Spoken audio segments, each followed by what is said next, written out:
Okay. Okay, so I'm going to introduce you to today's speaker, which is Rhona Snelling, and the session which is Get the Party Started, and it's teaching lower level teens and adults. Okay, so just a little bit about Rhona. She's a freelance ELT author, speaker, and teacher. She's got a lot of experience working in both Europe and New Zealand. She's written for and also been an in-house editor for some of the leading ELT publishers. She's got an MA in Applied Linguistics and Second Language Acquisition from Oxford University. And she's also been nominated for an ESU English Language Award. So I think that covers, she's got a wealth of achievements there. So I think that covers it all. So I'm going to hand over now to Rhona for this session, and I hope you all enjoy it. Okay, thanks, Rhona. Oh, thank you, Kath. Thank you. That's a lovely introduction. Thanks very much. Hello, everybody. How are you today? I'm just going to share my screen with you. So first of all, can I check that you can see my screen and you can hear me okay? Are we all good? Excellent. Great. Thank you. So thank you so much, everybody, for coming today and for sharing your time with me and everyone else here today. There's countries from all around the world, as Kath said. That's fantastic. So here we are today to get the party started. In this webinar, I'd like it to be as interactive as possible. And that simply means I'll ask you questions along the way. And if you want to type away in the chat box, that would be great. Equally, if you just want to relax and watch and listen today and take it easy, please do that. It's your webinar and it's your choice. So let's have a look at what we'll cover in the next 45 minutes. So we've got 4 main parts to the webinar. 1, defining lower levels. 2, consider relevant linguistic theory. 3, explore tips and techniques. 4, look at classroom activities. And I mentioned I'd like it to be interactive, so I'm going to start with a question for you right away. And here's the question. How do you feel about teaching lower levels? So you might type a 1 in the chat box. If you love it, it's a party, it's all good. You might type 2 if you're not quite sure. Sometimes it makes your world feel a little bit upside down and crazy. Or you might be 3 if it's terrifying, it blows your mind and it's very upsetting. You don't know how to teach or what to do and you want to get better at it.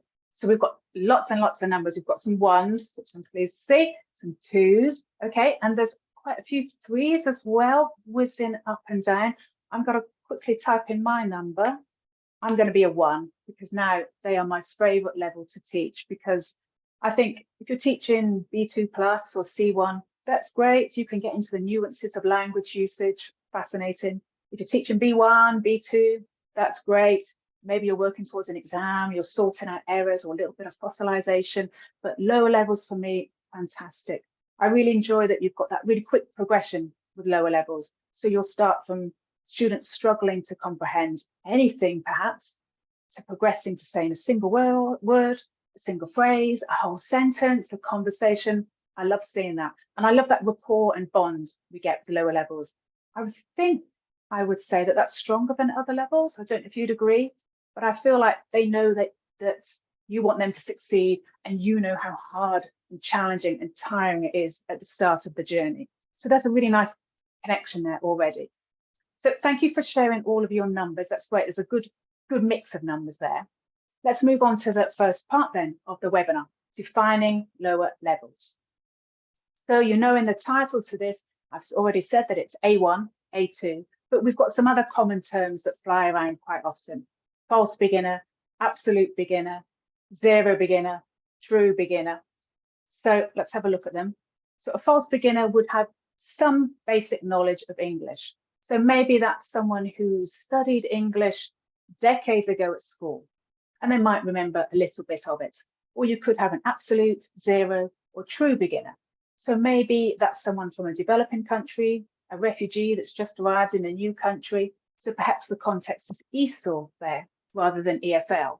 That might mean there's a lack of literacy as well. But that type of beginner is someone who has zero exposure to English, no knowledge whatsoever. My favorite term is starter. So I've got there at the bottom. And I like this because I feel it just catches all of those contexts, all of those situations. You might be learning a second language, a third language. You might be in your home country, you might be in another country, wherever you are, whoever you are, it's the start of your language journey. You're here as the starter. And remember that word because we'll come back to it in a moment. But let's have a little look at the Common European Framework of References for a bit more detail about the competence of an A1 and A2 student. Now, don't worry about reading all of this. It's quite small and quite detailed, but I wanted to draw your attention to the bits that I've underlined there. So we've got frequently used expressions, immediate relevance, simple and direct, simple, immediate need, immediate environment, familiar everyday expressions, simple. So we can see the themes at this level, A1 and A2. We've got immediacy, simplicity, familiarity. Everything's basic. And if we look right at the bottom of the screen in that blue sentence, the very last phrase, prepared to help. And I think this is really important. Just mention about the rapport and the connection between lower levels within the class and with the teacher. And this is the key thing, prepared to help. Because for me, that sums up the basic hallmark of good communication. It's two-way. So however much we prepare our lower level students for the real world, they still need that other person to maybe give them a bit more time, maybe give them a bit more patience, and be really willing to aid that communication, make it successful. Let's have a look at the next section. Consider relevant linguistic theory. So there were so many theories, old and new, that I wanted to include here today, but we'd need a 2-month course or something to cover everything I wanted to discuss. And, you know, you've probably got other plans. So I've just concentrated on a set of well-known hypotheses, which I think are hugely relevant to lower levels and stand the test of time. A little study, which includes the lower levels and provides some insight into their characteristic, and a couple of other theories to consider. And I'll give you all these references on the handout after the webinar as well. So starting with the first one, Prussian's input hypothesis.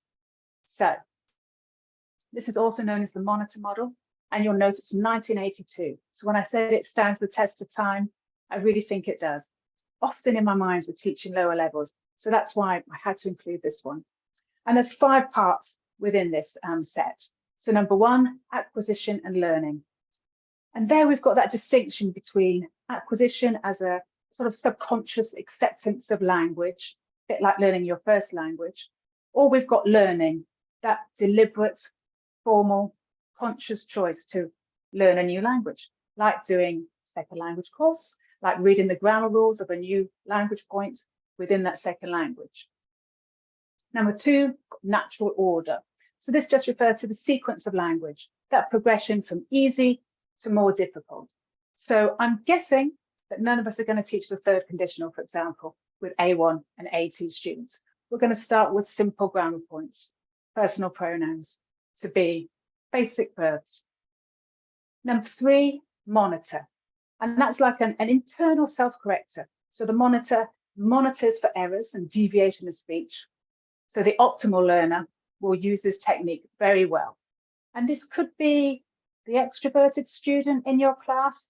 It could be the quiet student in your class. We don't know. Number 4, comprehensible input. So that's I plus 1. And I means input. And plus 1 means a little bit more. So what we want is input for our students that is comprehensible, but there's a little stretch, a little challenge, a little bit of growth so that students will be learning and progressing. And number 5, I love this one, affective filter hypothesis. And this refers to the emotional or psychological variables of language learning. So it's about making that environment of learning, our classrooms, positive, welcoming, and encouraging. So when that affective filter is up or high for a student, I always think of it as like a wall. It's protecting them from the classroom because the classroom's not a nice place for them. And that means with that wall there, no learning is going to happen. But if that affective filter is down, because that classroom is a happy, positive, welcoming place, then that can facilitate learning. The other 3 points I want to very briefly mention is study. Why have I failed? Why have I passed? So this picks up on the effective filter hypothesis, and it's compared the causal attributions on success and failure. It simply means that the students themselves explained, in their opinion, what meant they succeeded in learning and what meant they failed in learning. So the interesting thing here, this study was for students from A1, A2, B1, B2. Very big difference between the B2 students and the A1. The B2 students attributed failures not to themselves, but to external factors, the teacher, the task. The A1 students, the lower level students, attributed their failure to learn to themselves. It was their fault. It was their problem. They hadn't made enough effort. They hadn't learned enough verbs. So for me, this is a good reminder that we need to be boosting our students' confidence and their self-esteem in our lessons. We need to be supportive. We need to make sure that affective filter is down so they can learn. Two other nice theories to think about, again, very quickly mentioned, the contrastive analysis hypothesis. So this simply posits that the degree of difference between a first and a second additional language correlates with the degree of difficulty in learning that second language. So for example, if we have an L1 and an L2 that are not linguistically similar, let's say English and Japanese, then there's going to be a negative transfer, lots of errors, interference from the L1, learning will be difficult, different writing systems, they're far apart. And conversely, if those two languages, the first language and the second language, are similar, let's say Spanish and Italian, then there'll be a positive transfer. Those two languages will help each other. There might be fewer errors, the learning might be more straightforward. So I don't know about you, I think there's evidence for and against this. From my own experience, though, I certainly know that if a student has a different writing system, Arabic, Japanese, for example, that's going to require a bit more time, a bit more effort in our teaching and our planning. Last but not least on the list is the cognitive load theory. And this, I think, is super relevant for lower levels. So here, this information processing research shows that our short-term memory, our working memory, is limited in what it can hold and process before moving that information into the long-term memory. So if we as teachers manage that cognitive load by planning achievable lessons, we'll come back to the word achievable in a moment. If we plan achievable lessons, then that means our students are not overloaded, that they can hold the information, that they can process it, and they can move that into long-term memory, and they can learn, which is what we want. Let's move on to exploring tips and techniques. So earlier, when we defined lower levels, false beginners, absolute beginners, I mentioned that I love the term starter. And here it is again. So I'd like to use this acronym, STARTER, to frame our tips and techniques for teaching lower levels. And we'll start with the first one. It's a big one, S for syllabus. And yes, that is quite a big word, but don't worry. All I mean by that very simply is what you're going to teach. So what language do your students need? Remember that CEFR descriptor, immediate relevance, basic. What do they need? What's high frequency for your students? When you're going to teach it, so the order of sequence. So a little bit like the natural order with Prashan, what sequence are you going to follow with your grammar? Many course books will follow a very logical sequential system with their grammar. And why not? It's good to move from easier to more difficult. So maybe you want to follow that. What you're going to teach, when you're going to teach, why you are teaching it. And this is crucial. What's the aim of the lesson? And how do each of the individual activities and stages within your lesson contribute to that overall aim? And I'd really encourage you to be super strict about this and not waste any of your lesson time with your lower levels. So if there isn't an identifiable aim in an activity, you need to grab the activity, you need to put it in the bin. Don't include it in your plan. Don't include it in your lesson.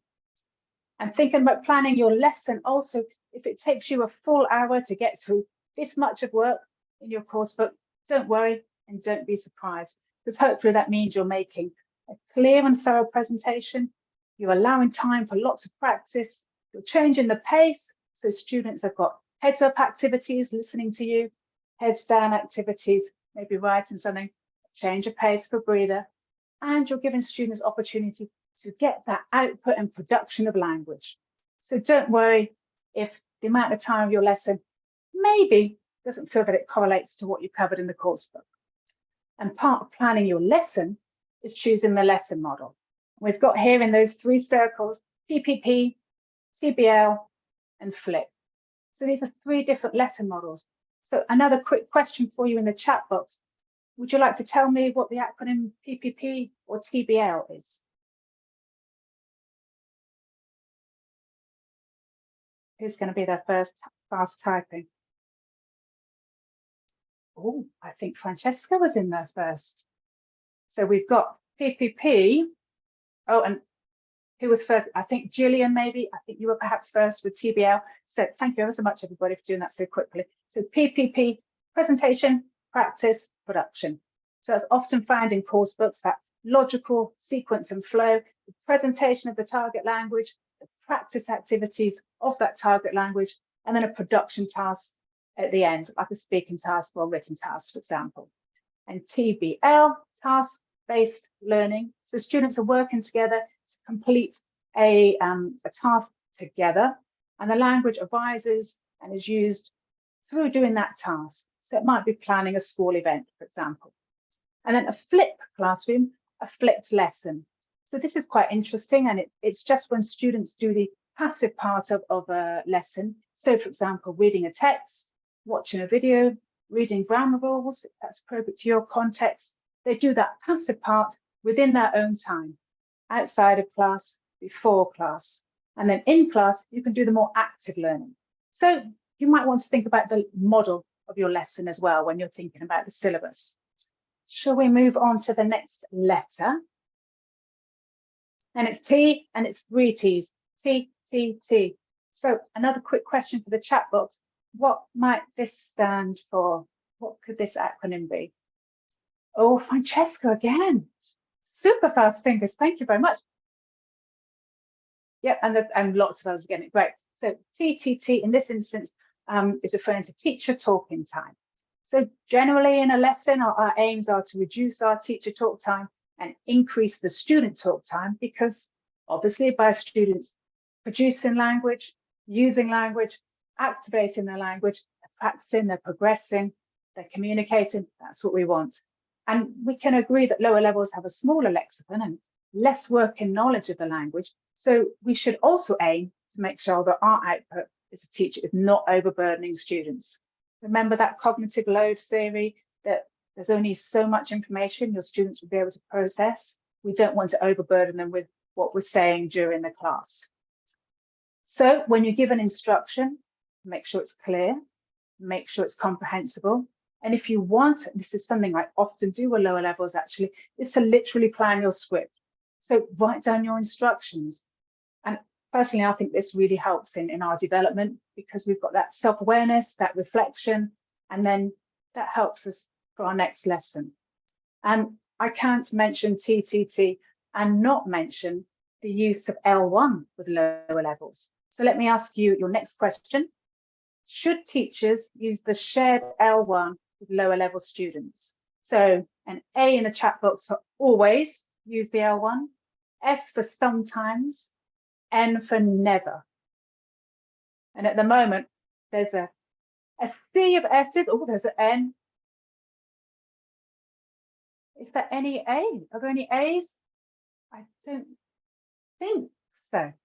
Okay, so for me, I think there's an overwhelming amount of S's. That's really interesting. Thank you for that, everybody. So this correlates exactly with a little poll I did on LinkedIn a couple of weeks ago. Exactly the same question. And you'll see here, 91% of respondents said sometimes. And I was one of those respondents who also said sometimes. I'm just going to type S in the chat box as well. Because for me, my personal opinion is that there are positive reasons to sometimes use the L1. So maybe it helps, and if your knowledge of their L1 is good, yeah, it might be for a bit of relief to transition students from the previous class, experience in school, work, their day, whatever, to thinking about the lesson. It might be for a bit of confidence to boost their confidence. It might be for clarity, to explain a language point.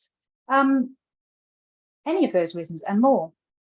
If we're over-relying on L1, then that's a bit of an issue, because we want them to be exposed to the second language.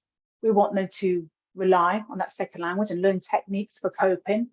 And we want them to make an effort in their learning. If it's all in L1, maybe that's not so great. So I think we're all agreed. Sometimes when it's appropriate for your context, feel free to use the L1.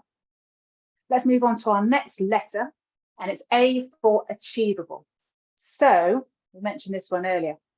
Achievable is very related to that first point, S, syllabus. And it's that importance of planning your lesson, those lesson models, what you're going to teach, when you're going to teach, why you're going to teach it, how are you going to teach it. And this is also classroom's comprehensible input. It's making sure that that overall aim for your lesson and for each activity within that lesson is achievable for the competence level of your students and achievable for the time you have available. And achievable is also cognitive load theory. Can you keep the load, the input, at a suitable and achievable level for your students? So, for example, don't present the present simple structure with regular verbs and irregular verbs and the verb endings and expect your students to have a working knowledge at the end of the lesson. No, break it down and make it more achievable. And you want to challenge your students, yes, absolutely, but we don't want to make it impossible for them. Sometimes, of course, we don't know what is achievable until we're in the lesson, which brings me to the importance of monitoring. And monitoring it is so essential, I think. It's your opportunity to get immediate, direct feedback on how the class and how individual students are getting on with the lesson. And also, it's their opportunity to have a little bit of extra attention from you. So if you've got a large class, it gives them a bit more individual attention. And if you do have one of those huge classes, you need to maybe split up your monitoring. So for one activity, you're going to listen to those 3 pairs as they do their role play. But the next activity, the written activity, you're going to monitor those 3 pairs over there and check that they're using the grammar correctly and if they've got any questions. So achievable, try to make things achievable. Use monitoring to check if it is achievable. Let's look at another question about achievability.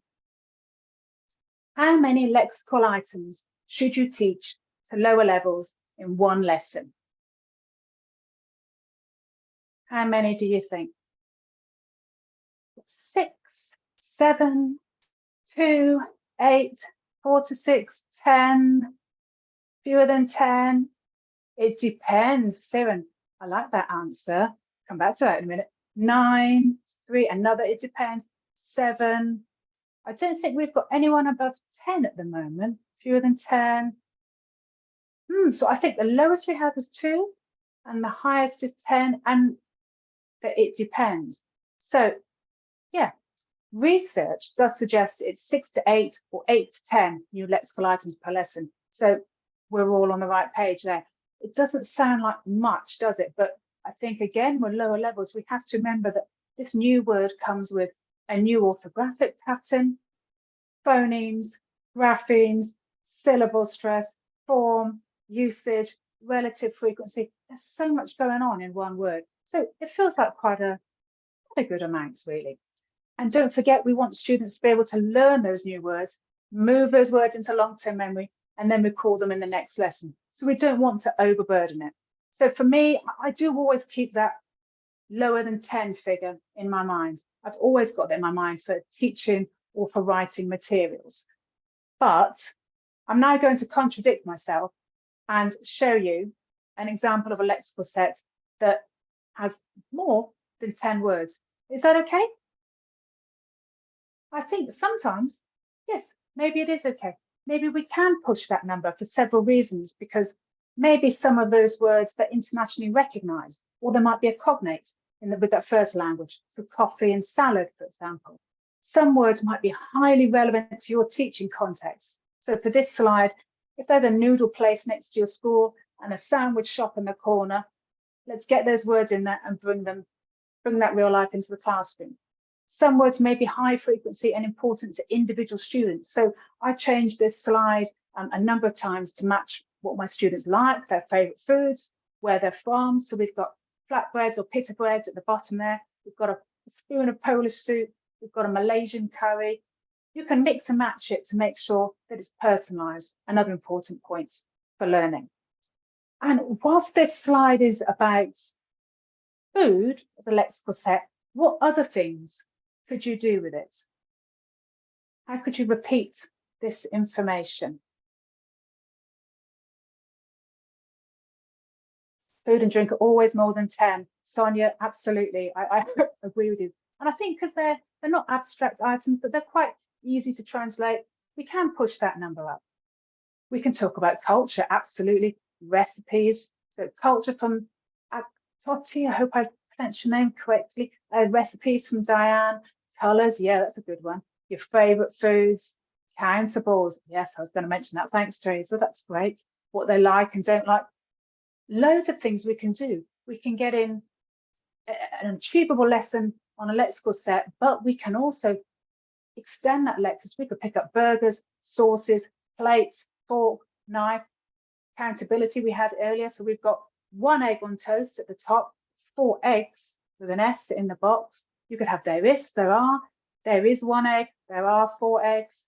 You could set up a WhatsApp group for your class and get them to send you pictures of their favourite food or meal they've made. And they don't need to use words if they don't do this, just get them to send a picture, maybe 1 or 2 words, but it's just getting them involved in learning and making it a positive place, that effective filter hypothesis. So we've looked at how we can repeat content a little bit, which brings me perfectly to the next letter, R for repetition. And for me, I think language learning is naturally iterative. It's naturally circular. For lower levels in particular, though, we're going to need to keep repeating, reviewing, revising, rehearsing, all that lexis and all that new language until it moves into that long-term memory. And repetition you can take it in many, many different forms. It could simply mean drilling the pronunciation of new lexis. I'm a massive fan of this. Not everyone is, so apologies if you're not.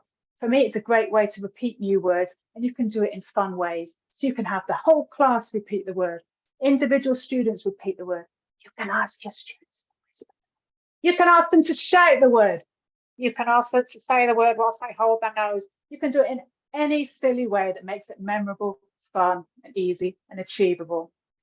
And repetition also, it can be through your classroom management. So you might want to swap pairs, change groups, do a class mingle where every student talks to each of the other students in your class. Your students could go and interview students in another class, talk to another teacher, using the same language, just change the interaction to allow for more practice of the same language.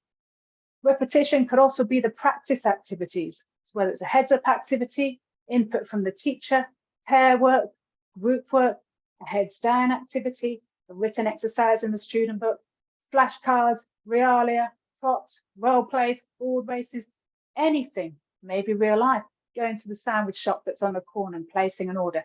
Any way you can repeat that language, recycle it is a good way. Let's go on to our next letter, and it's T for TPR. Another quick question in the chat box, what does TPR stand for? And there's some brilliant suggestions coming through for other repetition examples. Thank you, they're great. And Sirin, I think, is in there first with total physical response for TPR. And that's just based on the theory that physical movement aids learning of language.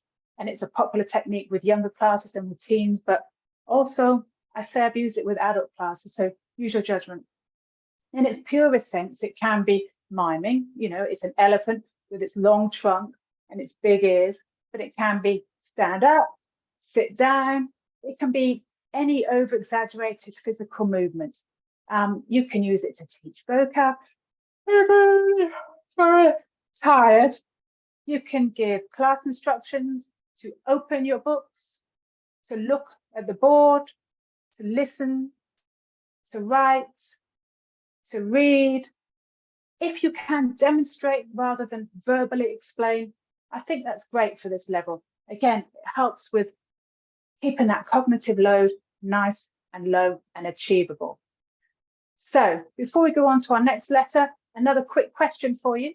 What was your experience as an L2 or L3 lower level learner? So it's 1 if it was a not so positive experience, up to 10 if it was a very positive experience. I'm going to type, and if you want to, type in a couple of numbers. I'm going to go for 1 and 10. I've had brilliant ones and dreadful ones. What have we got? 9s, 10s, 5s, 7s, 8s, 2s, 7. Oh, good mix. Oh, there's a couple of low ones. Oh, I'm sorry. See that? And quite a lot of high ones. That's actually a huge range. I don't think there's any number between 1 and 10 that hasn't been picked. Thank you for that. Thank you for sharing that. And I'm asking you to reflect on that and your experience as a lower level learner, because I think reflection is such an important tool for us, for our self-development. And because for me, E for empathy is absolutely a prerequisite for teaching. And empathy, you know, you might want to use a different word: rapport, emotional intelligence, kindness, listening, respect, care, patience, soft skills, whichever word you prefer to use. It's just that sentiment of respecting the learner as a human being, someone who's new to a subject, wants to learn, and you're there with the enormous privilege of being able to guide them and help them and look after them on their way to achieving their potential. So for me, this is super important for lower levels. And also it relates to the affective filter hypothesis. Remember that making sure your students' learning experience is a positive one. So the fact that you're here at the World Teachers' Day, seeking improvement, sharing your ideas, that to me shows that you are interested in your students. You want to make the learning experience even better for them. So that's fabulous. And also, if you remember that study from earlier, why have I failed? Why have I passed? And that lower levels internalize their perceived failure as being their fault. So we need to be really aware and empathetic to our students to make sure that we're doing our very best to support them. So we've done STARTE, final R. It's our old friend repetition. It's in there again because it is that important. Lower levels will really benefit from this repetition in all those different ways that we mentioned earlier, from reviewing the last lesson, drilling words, whatever it is, keep repeating, keep recycling so that students can grow. Let's move on to our last section, looking at some classroom activities. So we've got 3 or 4 examples here of things you can do with your lower levels. I think you might have something similar in your course books, probably. If not, very simple for you to create or use these if you wish. So can you teach speaking with lower levels? Yeah, absolutely.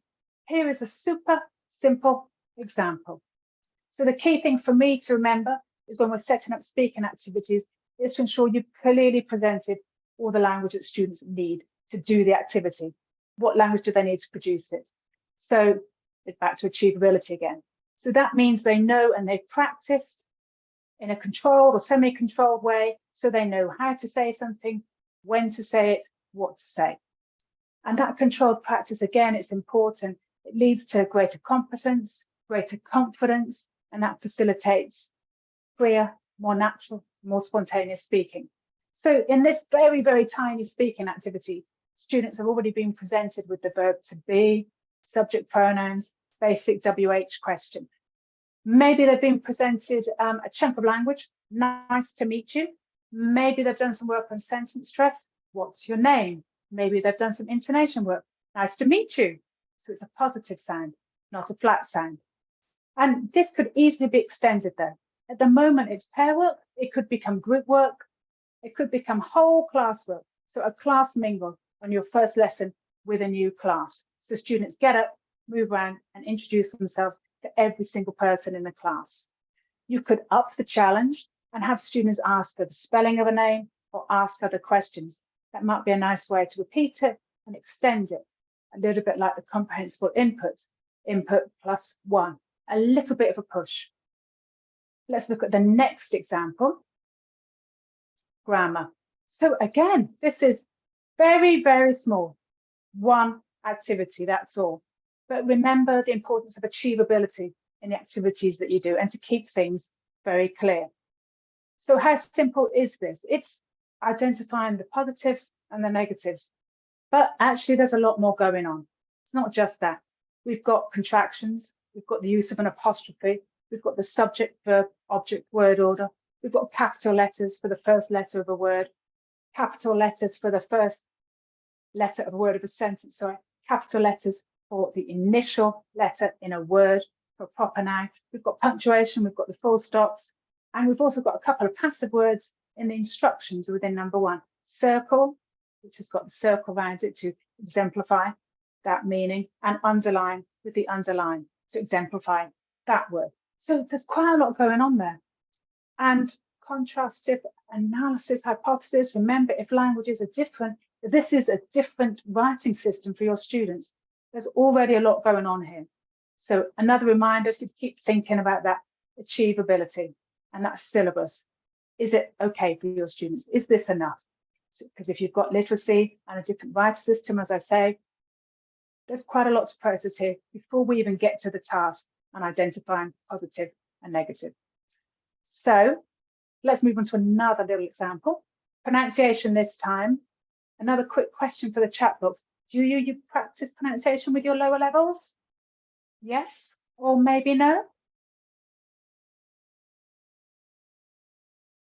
Yes, yes. I'm hoping there's going to be lots of yeses. Yes, fantastic, great. So this is a really typical example of pronunciation you might use with your lower levels. There's loads of yeses coming in, good. That's great. It's a common lexical set for lower levels, right? It's nationalities. So you could drill these words. Remember that repetition we spoke about earlier? Whispering it, shouting it, doing it individually, chorally, holding your nose, whatever way you want to do it, you can drill it to repeat it. We also spoke about the number of items, and there are only 5 here. So if we want to increase that up to a maximum of 10, say, you might want to get students to add more words to the stress pattern. Brazilian, Canadian, German, or could you add in your whole new stress pattern? Greek, French. So again, do we think this activity is super simple and super easy? Yes and no. If we take a closer look, there's a lot going on. If we think about English as a lingua franca, so exactly what we're doing here now, the shared language of communication between people with different L1s, this picks up on some of the key pronunciation points that are important for L2 speakers of English to understand each other. We've got nuclear stress, there's that main stress, which we looked at in the activity. Consonant sounds, so there's the green, the J and the P, the J, P. Consonant clusters, so we've got the S and the P, S and H, CH, so sp, sh, ch, difficult sounds. And we've got vowel lengths, we've got short and long, we've got turn, ease, so we've got the different lengths of vowel there. All of these are key things for lower levels to work on. And all of this is achieved through an exercise that is that simple. One more example to look at for an activity. And this is just a simple dialogue, and you'll see that it's in a cafe. So functional language is super important for lower levels, particularly if they're in an English-speaking country. I think it's super important for lower levels because a B2 student, they've got that greater lexicon, a greater working knowledge of the language. They've got all those linguistic resources to cope with most social situations. But A1, A2, they haven't got those resources. So we need to identify what's important to them and give them the language for it. And here's a common social situation. So for this dialogue, you could have students listen to it whilst you read the dialogue, or a couple of students read it. Personally, I quite like that technique. I like that it allows them time to just read and follow and digest the content and just passively experience that grapheme-phoneme relationship before having to produce it themselves. I think that's quite useful. You could drill the intonation and the stress pattern of the target language. You could put students into pairs and they act out the dialogue. And then for the repetition, put them into new pairs, swap them around and repeat the dialogue. Let's have a closer look at the language within this dialogue, again, to see what is actually going on. So we've got a few examples here. We've got in the blue, nice little fillers of spoken language. So a slightly abbreviated expression, morning, not good morning. We've got sure, we've got okay. In the yellow, we've got some nice chunks, some expressions that they could learn. We don't need students to analyze each of these words. We can have the meaning from that whole chunk. And in the green, This is where the students need that basic working knowledge. So there's colours, there's food and drink words, there's sizes, there's numbers, and there's some grammar, an indefinite article in there, a black coffee. So that could become 2 black coffees, of course. Let's look at another activity with this dialogue, which is repetition again. It's exactly the same dialogue with some blanked out phrases which students can then rebuild and personalise. They fill in the gaps with suitable and correct language of their choice. So this could be done as a written exercise, working alone. It's a bit of relief from the spoken work. It's a bit of heads down, quiet time. Or your students can work in pairs. They can write in their ideas and then practice saying it. Or they can replace the new language now in real time whilst they're speaking for an extra challenge. Or you could even change bits of dialogue, bits of exponents within the dialogue. So what can I get you? That could become, what do you want? What would you like? Can I get? That could become, I'd like, I want. So there's a lot you can do here again with a small dialogue that you might be able to find in your course book or in your audio script and adapt. So we're now very much nearly at the end. Let's have a quick look at what we've covered. We've defined lower levels. We've considered relevant linguistic theory. We've explored tips and techniques through that STARTER acronym. And let me check that you remember it. What does S stand for? Who's going to be the quickest typer now? Syllabus. Thank you, Francois. T. What does T stand for? Teacher talk time. I think Ash, whatever. I think you were first. A. A is a difficult one to type, isn't it? There's a lot of letters there. Achievable. Oh, look at your typing. I'm such an inaccurate typist. I'm very impressed. S, T, A, R. What was R? Oh, repetition. I think Lakshmi was there first.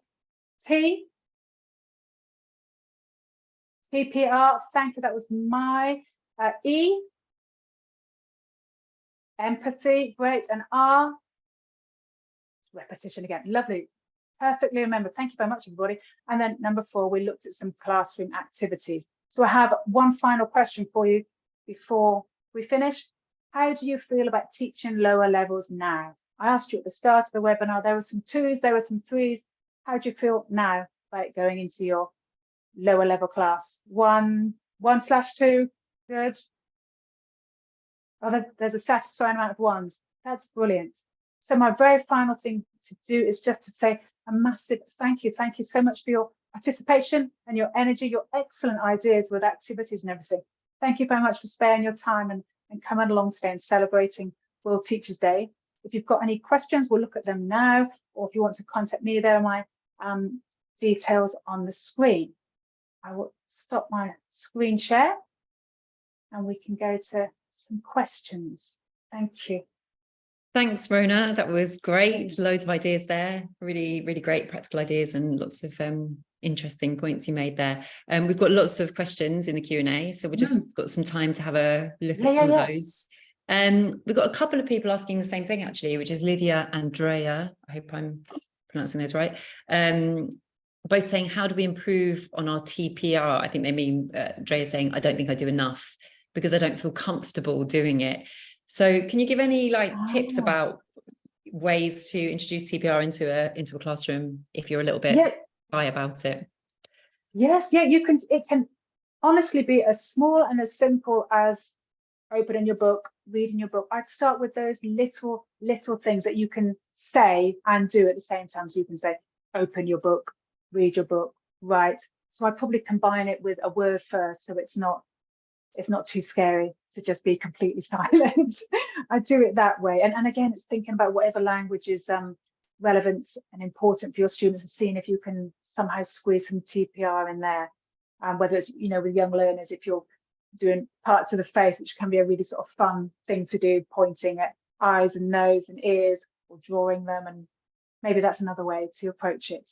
Yeah. So very simple. It doesn't have to be that you're leaping around the classroom or anything like that. No, definitely not. Keep it simple. Great. We've got another question here from it's anonymous. It says, I've seen that working with adults is sometimes difficult because they want everything translated into L1, and sometimes they just want to take notes of grammar rules. I've had this issue as well with lower level students. How can you deal with that? Any suggestions for how to help Yeah, those yeah, that students? is really difficult. And also it's really difficult because I think I'm one of those students when I learn another language that I'm nerdy and I want to know every single thing. And yes, I think for me, when I've had that experience and like you, Kat, and an anonymous person, yes, it does happen. I managed to strike a bit of a compromise that we would do half the lesson, might be L1, and going into whatever questions they want to know about the present perfect or the past perfect or something that's not even relevant at this level. Just having an open house for a section of the lesson with the agreement that the rest of it is going to be in the L2.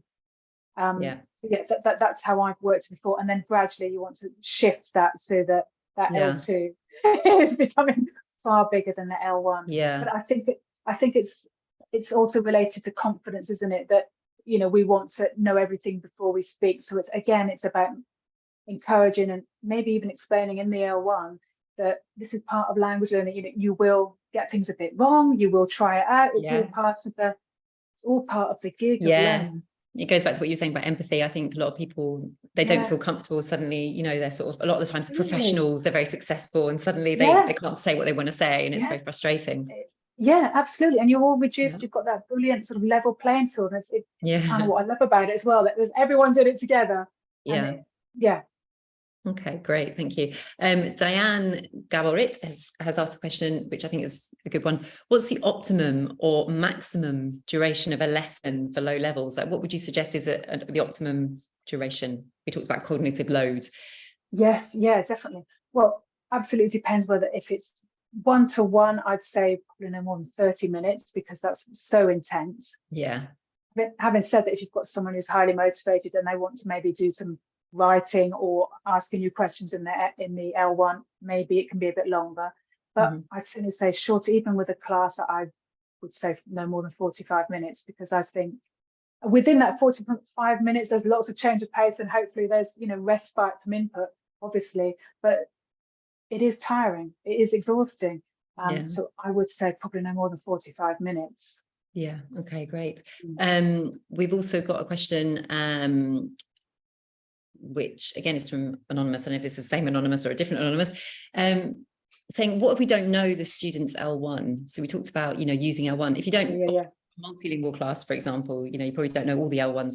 What any tips for that situation with starters? You've got to stick with the L2. It's as simple and as terrifying as that. And I think if any of us have gone through CELT or those first teaching qualifications, I certainly remember a key input session for me was learning a second language, and it was Swedish, I think it was on ours.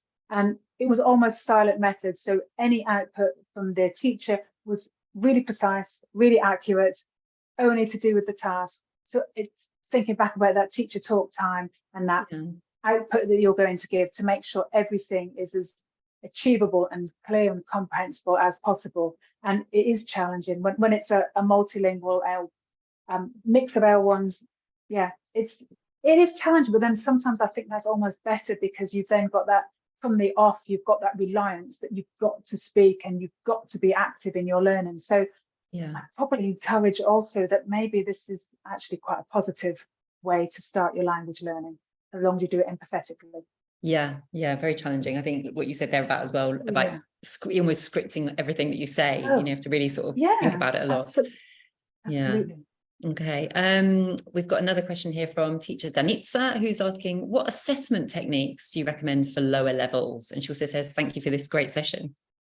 Oh, thank you for the great question. I would say informal assessment. So for me, monitoring is a real key thing, and I'm sort of avoiding tests and exams or anything like that, because I think particularly at this level, because it can be such a rapid progress, just monitor, and then monitor again in your lesson.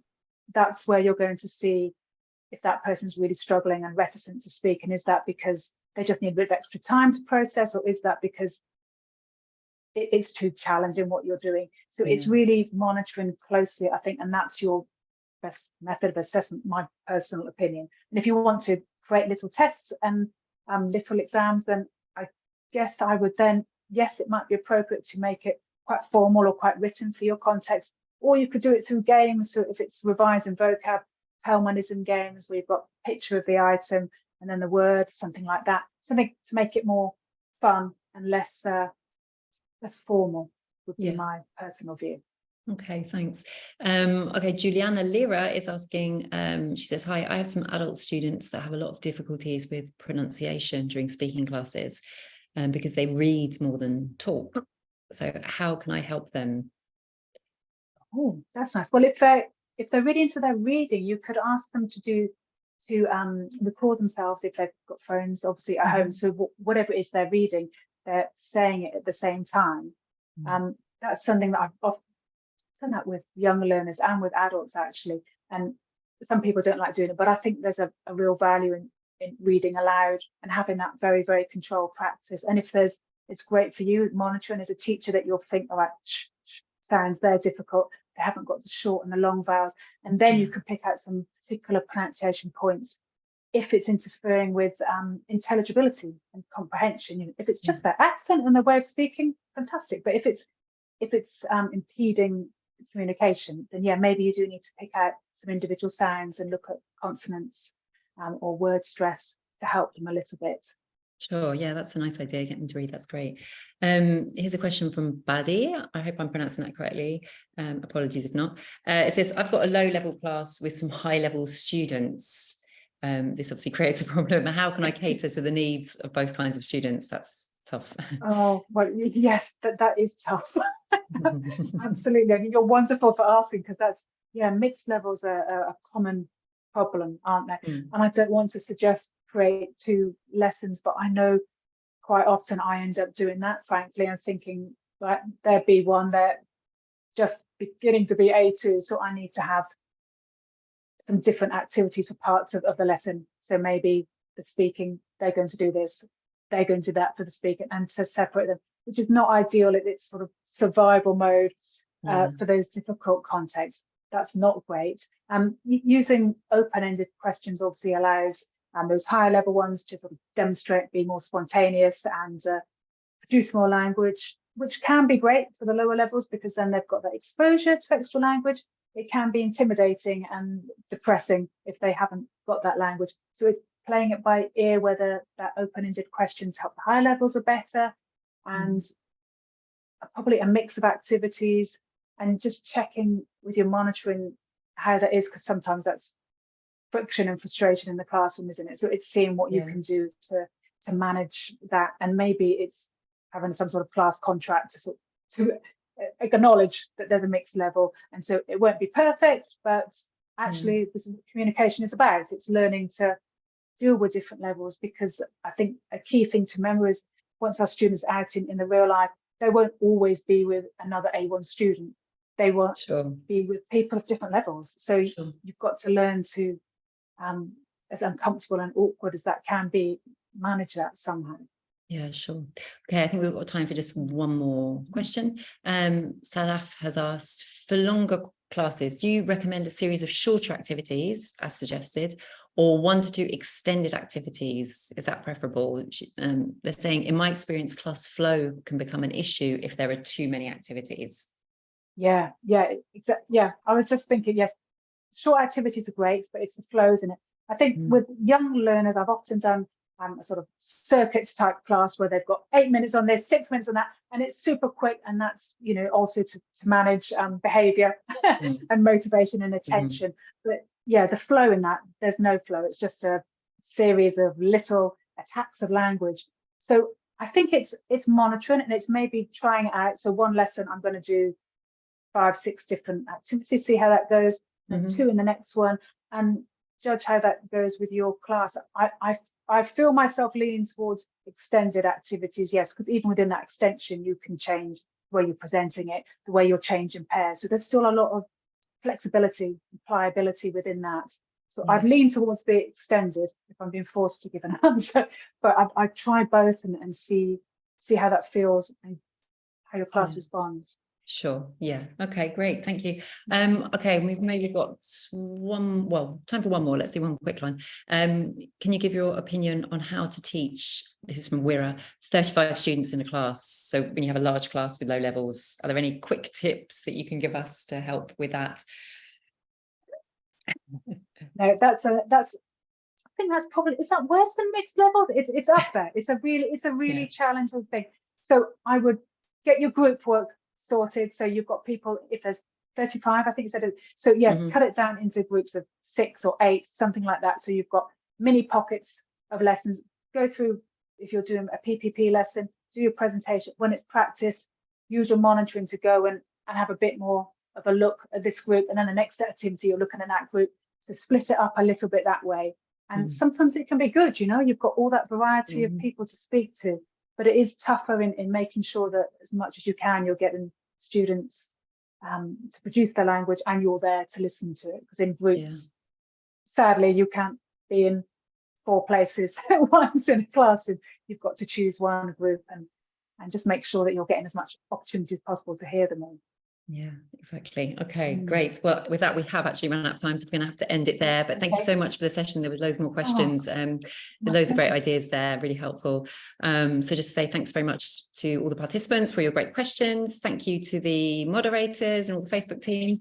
And of course, thanks to Rhona for that great session. It was fantastic. Thank you so much. We're closing this session now, and then in 15 minutes, we've got the next one. So you can, if you're on Zoom, you can rejoin. And on Facebook, we'll be starting up the live stream again shortly. Okay. So thanks very much, everyone, and see you soon. Thank you.